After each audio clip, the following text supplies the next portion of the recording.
Good morning, C3. I'm glad you guys are here with us this morning. Glad you're joining us on this Memorial Day weekend, whether that's here in person or online watching. Glad you guys are with us this morning. I want to encourage you to open up your Bibles to Luke chapter 19. That's where we're going to be today. We're going to continue our study through Luke. We're going to be talking about hope this morning and where our hope comes from. I'm going to be honest with you, if it seems kind of silly for me to stand up here and talk about hope and not address a bunch of people right now that are feeling hopeless right now because of the tragedy that happened in Uvalde, Texas this week. 19 children and 2 adults have died. Uvalde, Texas is about the same size of a community as Carthage, Missouri, if that puts anything in perspective.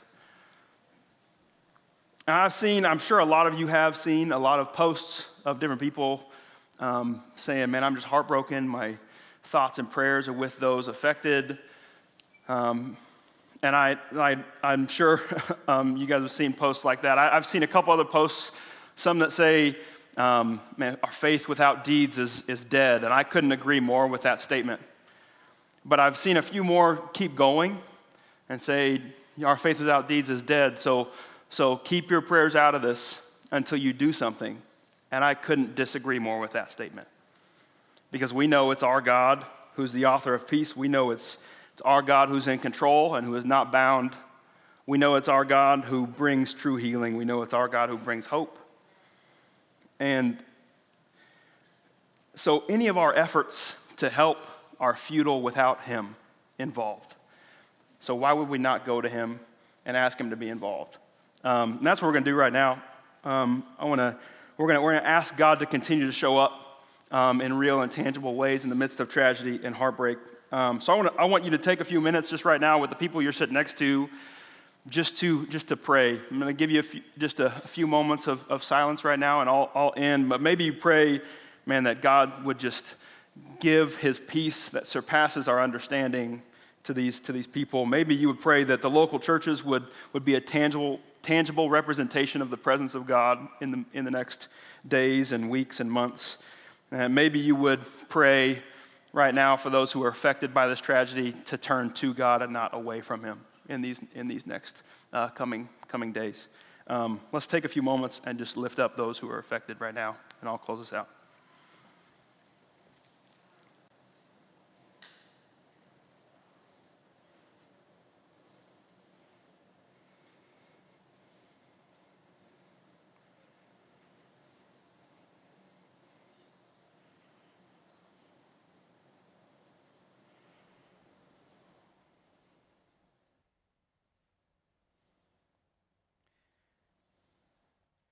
God, it's in times like these that a lot of times we search for answers and we ask why, and we are confused and just at a loss and heartbroken and just kind of feel stuck sometimes. Lord, I pray that in the midst of all of this that's happened, that you would just be present. I pray that you would be the fortress and the shield and the comfort to those who are affected. I pray that you would be that your church would be the hands and feet in tangible ways. I pray that your peace would just overwhelm the community of Uvalde, and that you would just show up. You would be glorified even in the midst of tragedy. Well, we know that our hope comes from you and you alone. Lord, help those who don't know that to turn to you and find that to be true. Help those who know that in the midst of this time, Lord, to continue to turn to you and be reassured of that truth. We love you. In your name we pray. Amen. So we're going to be in Luke chapter 19. I want to encourage you to open up to Luke chapter 19. And what's happening in Luke chapter 19 is we're getting to Jerusalem. And this has been a long buildup that we've been getting to Jerusalem. And it's an intentional buildup that Luke has in his gospel, but it's been intentional for us as well. I actually went back and looked in Luke chapter 9, verse 51. It's whenever Jesus resolutely set his face towards Jerusalem. He resolutely sets out for Jerusalem. Like he's got intentionality here, and he's got purpose, and it's deliberate that he's going to Jerusalem. He's going to get there. He knows the purpose for which he came to this earth, right? He's going, and he's going to accomplish this task. When we covered that text, it was February 7th of 2021. So it's been a buildup of about 16 months for us to get to Jerusalem here. Actually, that took a little bit longer than what most scholars believe it took Jesus to get there, right? It took him about a year to get there from when he said it, or a little bit under a year. It took us about 16 months. But it's been this intentional buildup to get to Jerusalem. And as we get to Jerusalem and we see this scene in our text, what we see are some of the same qualities that have been highlighted throughout Luke's gospel of Jesus. We see them highlighted in our text today in Luke chapter 19. Let's read together, starting in verse 28. This is what he says. After Jesus had said this, he went on ahead, going up to Jerusalem. And as he approached Bethphage and Bethany, hold on right for a second right here. At the beginning of this chapter, he was in Jericho, about 17 miles away from Jerusalem. And he's heading that direction. When he gets to Bethphage and Bethany, he's about 2 miles east of Jerusalem. This is the final approach. He's a slow incline to the Mount of Olives, and then it's a straight descent into Jerusalem. That's where he's at right here. At the hill called the Mount of Olives, he sent 2 of his disciples, saying to them, "Go to the village ahead of you, and as you enter it, you will find a colt tied there, which no one has ever ridden. Untie it and bring it here. If anyone asks you, 'Why are you untying it?' say, 'The Lord needs it.'" Those who were sent ahead went and found it just as he had told them. And as they were untying the colt, its owners asked them, "Why are you untying the colt?" And they replied, "The Lord needs it." They brought it to Jesus, threw their cloaks on the colt, and put Jesus on it.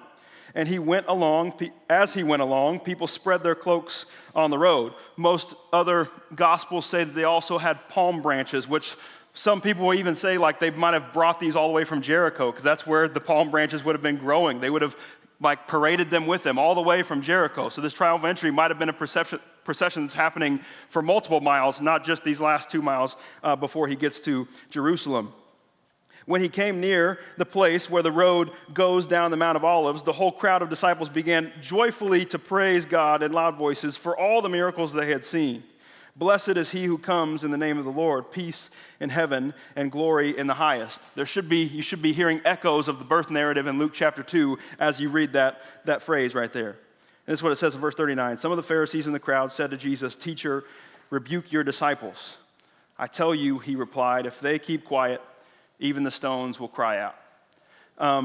There's a lot that's happening in our text. I want to make 3 observations about Jesus from our text this morning that I hope we can learn from and we can take, and maybe we can worship him for all he's worth a little bit better.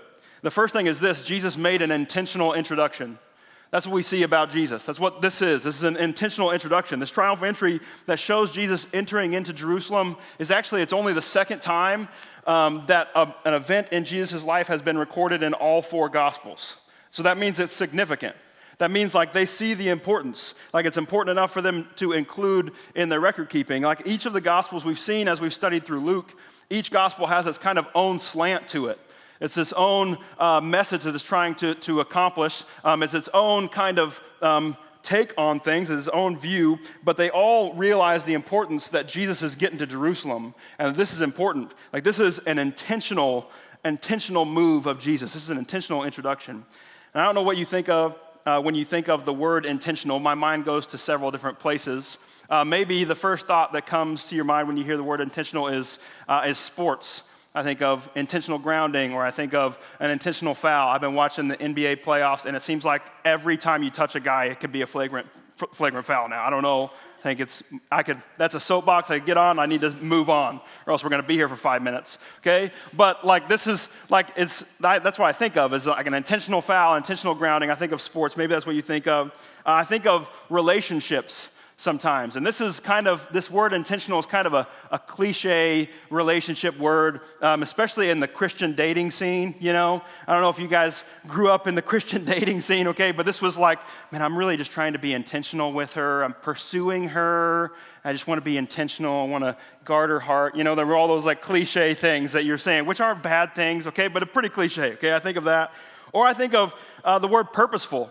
That's what I think of, right? And that's really what this is, right? It's something done, intentional. It's something that's done with purpose, or it's deliberate. And I don't think this just describes Jesus in our text, but I think it describes Jesus in every single thing that he did. right? And we've talked about this before. He was deliberate. He had purpose in every town and village he went into, in every person he healed, every word that he taught, in every miracle he performed, in every breath you take, every move you make. No, okay, like before the police ever put that into a song, right? Like this is what Jesus did. He was deliberate. He had purpose. He was intentional. And this is interesting. I mentioned this. This is recorded in all four Gospels. This triumphal entry is recorded in all four Gospels. In the Gospel of Matthew, there's this interesting theme that's being pushed here, is that Jesus has been telling everybody else to be quiet the whole time leading up to this point. Hey, like he heals people. There's 5 different times that something miraculous happens, and Jesus says, don't tell anyone what you just saw. Don't tell anyone who I am. Like 5 different times that he reveals part of his identity, and then he says, don't say anything. I mean, Matthew chapter 8, verse 4, he cleanses a leper, and then he tells him, don't say anything, just go present yourself to the priest so you can be clean. In chapter 9, verse 30, it says Jesus heals 2 blind men, and he says, see to it that no one knows about it. That's the direct quote from Jesus in Matthew chapter 9. Or in Matthew 12, Jesus heals many people and tells them not to make it known. In Matthew chapter 16, Peter has this great confession that Jesus is the Christ, the Son of the living God. And it says that, like Jesus says that he strictly charged the disciples not to tell anyone that he was the Christ. But then he started to reveal himself and say, I need to go to Jerusalem, and I need to suffer many things. I need to die at the hands of the Pharisees, right? And then even in Matthew chapter 17, after the transfiguration, Jesus tells the disciples that were with him, Peter, James, and John, to tell no one what they have seen until after he has raised. But things have changed as he gets to Jerusalem. Like whenever he gets to Jerusalem, he's not trying to conceal his identity anymore. He is like loudly proclaiming it. Yes, this is who I am. I'm coming. This is why I came. This is a public introduction. Now, I don't know if you guys have seen this in your own life. There's different ways that people make themselves known, right? There's different ways that certain people, will enter into a room. Okay, there's some that are loud and boisterous and bust into a door. There's others that will just kind of sneak in. You won't even know they're there, right?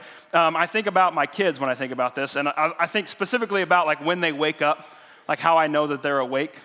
There's different ways that they make themselves known. Like if I'm downstairs, which I'm rarely downstairs before my kids are awake, because normally my son just doesn't know how to sleep in. I'm just praying that my son figures out how to sleep in at some point in his life, because we just are always waking up super early, okay? And he's always like climbing in bed with us, But if I'm downstairs before them, I can see them coming down. You can see Sadie, and normally her hair she sleeps hard. So her hair's like in a knot, like a huge knot up here and just out. And she's completely out. She's coherent and not upset, but she's definitely out of it. She's not upset, but she's kind of out of it. A little slow going. Olivia normally stands at the top of the stairs and just kind of stands there and watches you underneath in the living room underneath, and just kind of waits until you notice her. But she normally has this blanket from Teresa Herenza wrapped around her, and she's just standing there just looking at everybody, and then she sits down and scoots down one step at a time. Doesn't matter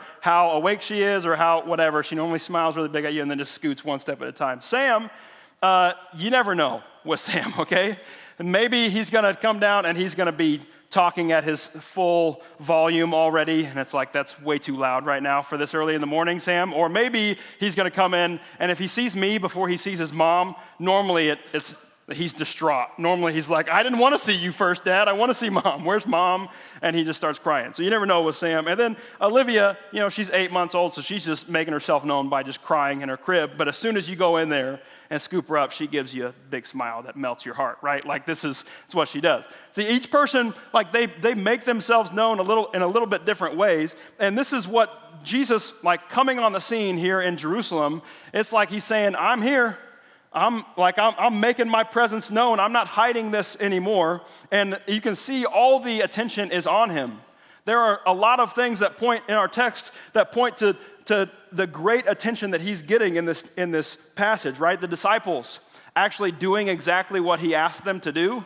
Like that's a rare occasion, right? That they're actually following through with what he's actually telling them to do, or the crowd that's gathered, that they're spreading their coats and palm branches on the road in front of him. They're singing his praises. Some scholars think this is the Passover, so some people think that there's as many as 2 million people who are gathered in Jerusalem.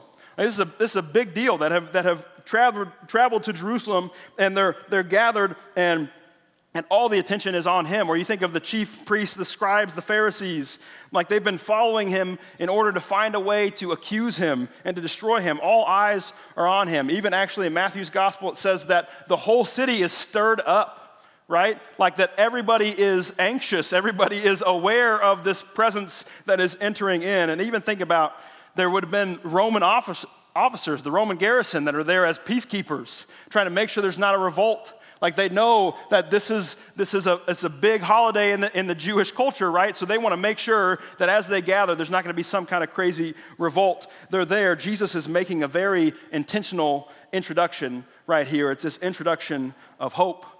That's the first thing we see about Jesus. The second thing that we see is that Jesus has an irreplaceable identity. He has an irreplaceable identity.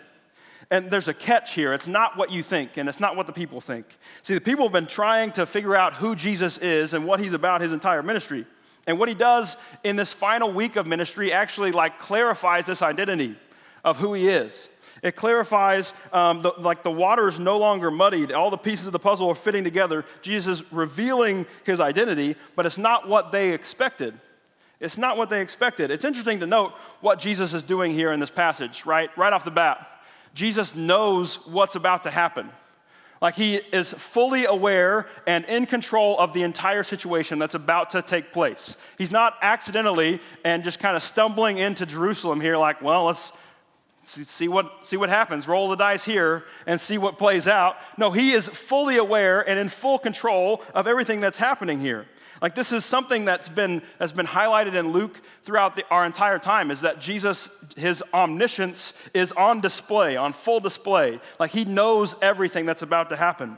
When Jesus is 2 miles away from Jerusalem, you see what he does. He sends these disciples out ahead of him, and he tells them exactly what's going to happen. Hey, you're going to go and you're going to find this colt of a donkey that's never been ridden before, and you're going to bring it back. Somebody's going to ask you, and here's how you'll respond to them. Like he knows exactly what's going to happen. He's in complete control of this whole situation. Like he's drawing up the play. Hey, I know they're going to go here. I know they're going to say this. I know this is going to happen, and this is how you're going to execute, right? And they bring it this exactly how it happens. Is his omniscience on display. This not only fulfills a prophecy from Zechariah 9 about this coming king of Israel, but it shows that he's in full control. And like I said, this has been happening throughout the entire gospel. One of the greatest things about Luke's gospel, in my opinion, is whenever there's 3 or 4 different instances that Jesus calls out a Pharisee on something they're thinking. They haven't even said it out loud. And Jesus answers their thoughts. I love it when Luke says that. Because he's way more powerful than all of you. Like he's way more in control than anyone else. I'm just going to answer what you're thinking. I know what you're thinking, right? Like this is crazy. This is his omniscience. But it also goes against everything that Jesus has done up to this point, what happens in Luke chapter 19. See, Jesus has never ridden anything. He's never ridden any kind of animal that we know up to this point.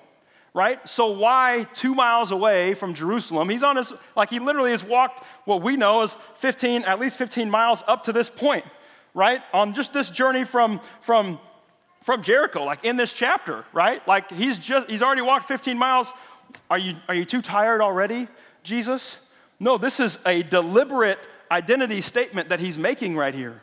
A lot of scholars say this is the most deliberate and profound claim to be the Davidic Messiah that Jesus has ever made in his ministry up to this point, right? That he is claiming, I am the Messiah, I am the anointed one of God, I am the one who is to come, right? Like this is what he's saying.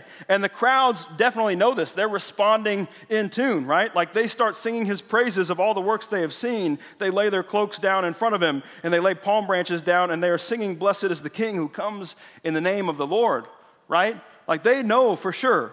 One scholar said this, as the people spread their cloaks, cut palm branches, and sing praises as he comes down the Mount of Olives into Jerusalem, they are ready to make him the Messiah and the King. This is the second time this has happened, which is interesting because the first time it happened was would have been recorded in John chapter 6, the feeding of the 5,000. That's the only other event up to this point that's recorded in all 4 Gospels. They are trying to make him king. They're trying to make him the Messiah, right? And this is what one guy said, Mark Moore said it this way. He said, although Jesus is the Messiah predicted by the prophets, he is not the Messiah expected by the people. See, Jesus is intentionally declaring his identity, but it's not what the crowd expected him to be.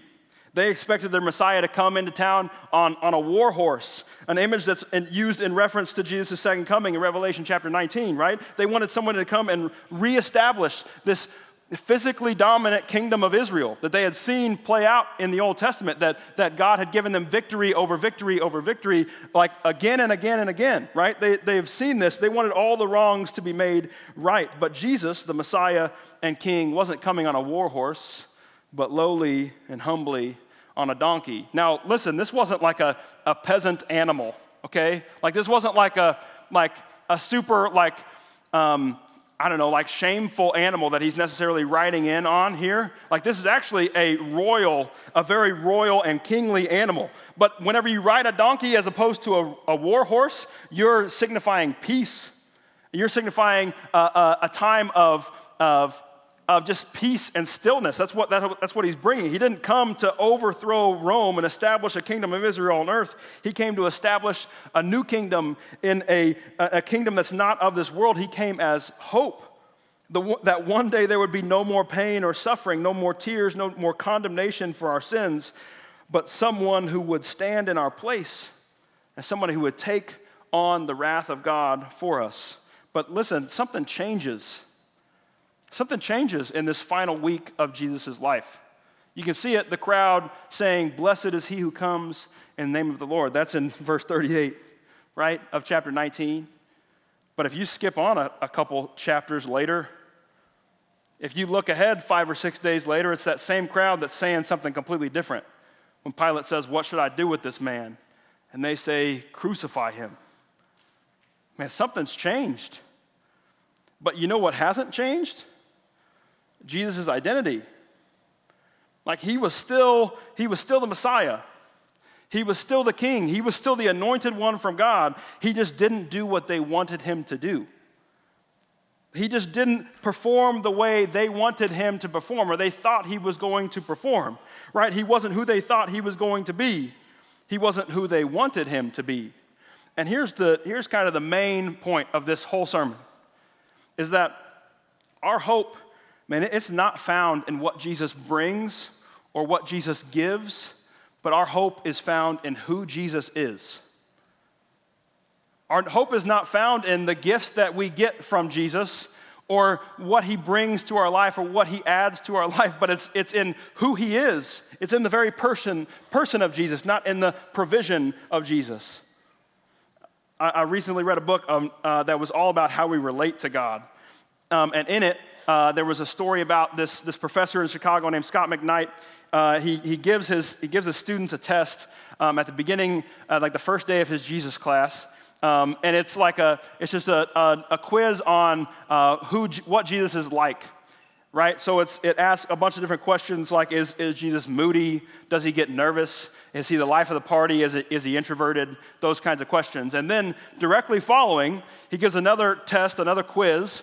After this 24-question quiz, he gives another one that the language is just altered a little bit. And this language instead makes it about the students.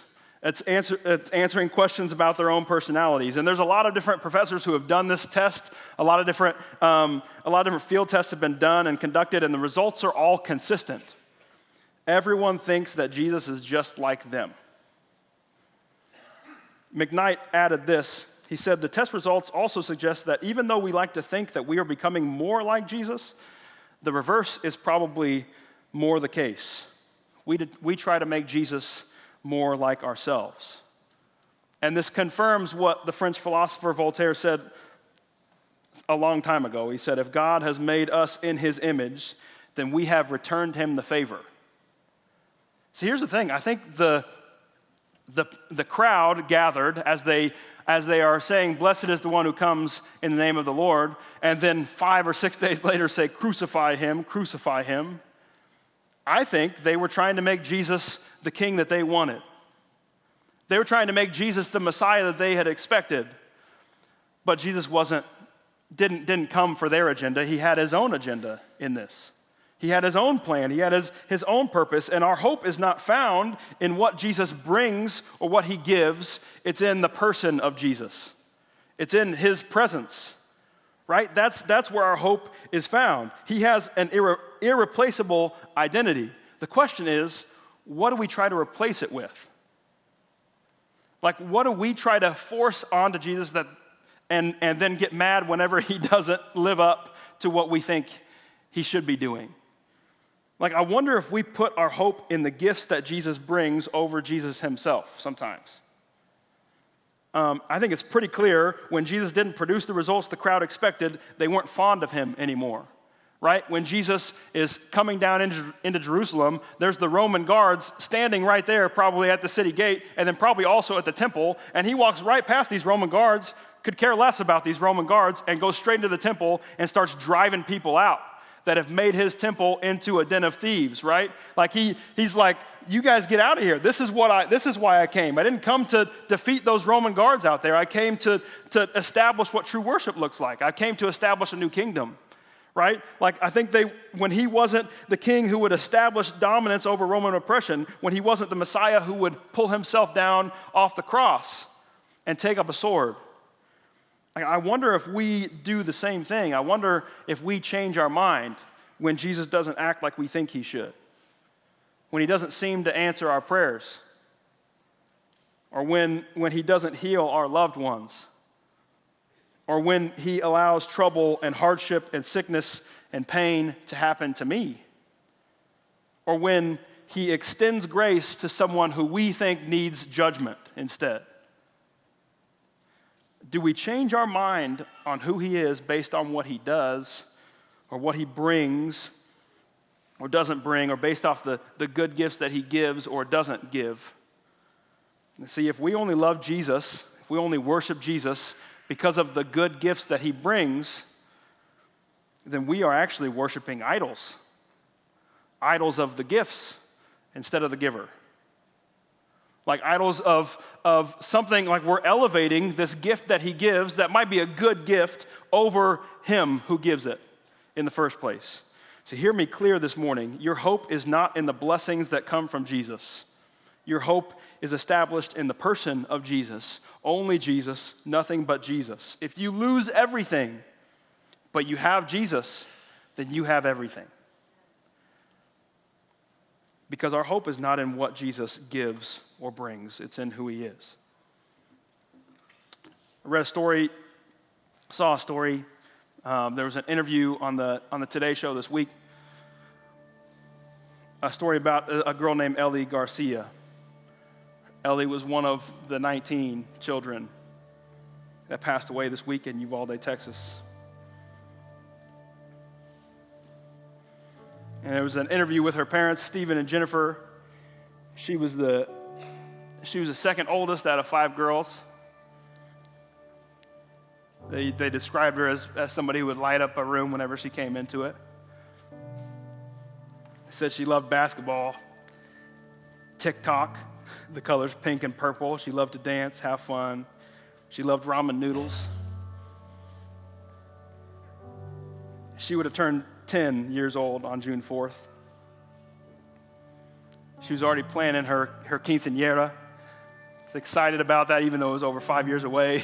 She already picked out the dress that she wanted. Her parents said, we're still going to buy that dress. We're going to hang it in her room. Man, I can't imagine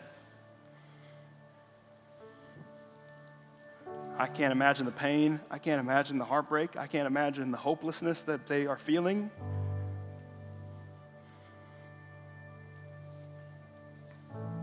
But I know this.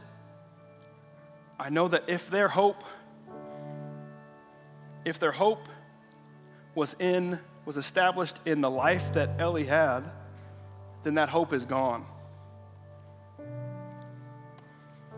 That was a gift that was given by God.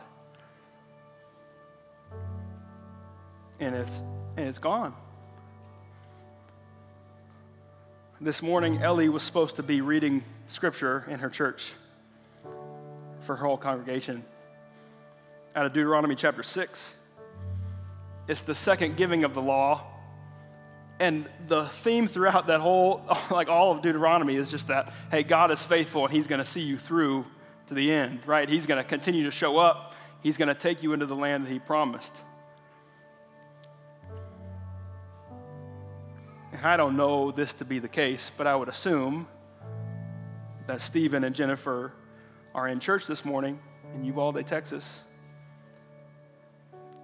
And I would assume that they can stand and they can sing praises to their God this morning, not because of what he gives or what he doesn't give, but because of who he is. Because their hope isn't in the gifts of God, their hope is in the person of Jesus. That's where their hope is established. Their hope is in Jesus alone. He has an irreplaceable identity. We worship him for who he is. There's another thing that happens here in Luke chapter 19 that only happens in the Gospel of Luke.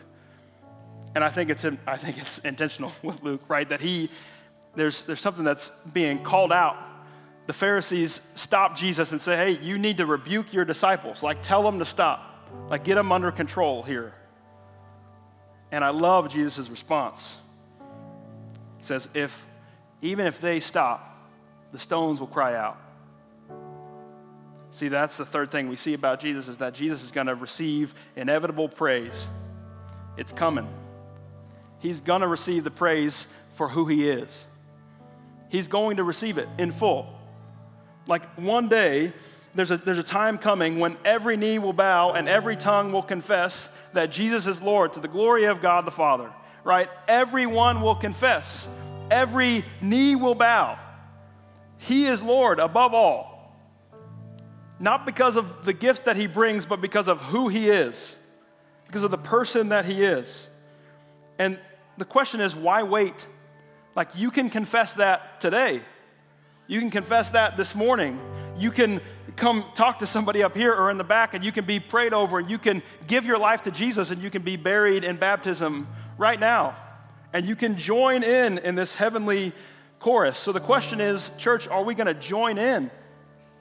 I love what the Message version says. It says, if they keep quiet, the stones will do it for them. Like, even if they keep quiet, the stones will do it for them. Guys, listen, the stones are going to start crying out any moment now. We better join in. Like, he's worthy of our praise this morning. Even those stones know the truth of Jesus' identity and what he deserves, what kind of worship he deserves from us. Let's join in with that chorus this morning. Our hope is in Jesus alone, and we praise him for that hope that we have. Let's stand and let's sing to him this morning.